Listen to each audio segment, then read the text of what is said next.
അങ്ങനെ കാത്തിരിപ്പിനുള്ളിൽ ബൂംബക്സിൻ്റെ ഏറ്റവും പുതിയൊരു വെബ് സീരീസ് ഇപ്പോൾ ഇതാ OTT റിലീസ് ചെയ്തിട്ടുണ്ട്. അതിൻ്റെ അപ്ഡേഷനാണ് ഇന്നൊരു വീഡിയോ ഭാഗത്തെ.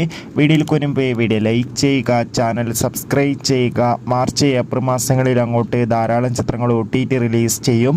നമ്മുടെ ഈ ചാനൽ ഭാഗം പരിശോധിച്ചാൽ ആ വീഡിയോയ്ക്ക് നിങ്ങൾക്ക് കാണാൻ വേണ്ടി സാധിക്കുന്നതായിരിക്കും. ഏവരുമേറെ ആകാംക്ഷയോടെയാണ് ബൂംബക്സ് എന്ന വെബ് സീരീസിൻ്റെ ഓരോ അപ്ഡേഷനും അറിയാൻ വേണ്ടി കാത്തിരിക്കുന്നത്. ഫൈനലി ഇപ്പോൾ ഇതാ ബൂംബക്സ് എന്ന OTT പ്ലാറ്റ്ഫോമിലൂടെ പുതിയൊരു വെബ് സീരീസ് OTT റിലീസ് ചെയ്തിരിക്കുകയാണ്. മമ്മി ആൻഡ് മീ എന്നാണ് സീരീസിൻ്റെ പേര്. വെബ് സീരീസിൻ്റെ ആദ്യ എപ്പിസോഡാണ് ഇപ്പോൾ റിലീസ് ചെയ്തിട്ടുള്ളത്. എന്തായാലും കൂടുതൽ അപ്ഡേഷൻ അറിയാൻ വേണ്ടി കാത്തിരിക്കാം. ഈ വരുന്ന മാർച്ച് ഏപ്രിൽ മാസങ്ങളിൽ ഇനി അങ്ങോട്ട് ധാരാളം ചിത്രങ്ങൾ OTT റിലീസ് ചെയ്യപ്പെടും. നമ്മുടെ ഈ ചാനൽ ഭാഗം പരിശോധിച്ചാൽ ആ വീഡിയോയ്ക്ക് നിങ്ങൾക്ക് കാണാൻ വേണ്ടി സാധിക്കുന്നതായിരിക്കും. അതൊക്കെ ഒന്ന് കാണുക. കൂടുതൽ സിനിമാ വാർത്തകൾ പെട്ടെന്ന് ലഭിക്കാൻ നമ്മുടെ ചാനൽ ഇപ്പോൾ തന്നെ സബ്സ്ക്രൈബ് ചെയ്യൂ. അടുത്തൊരു വീഡിയോയിൽ കാണും വരെ അവർക്കും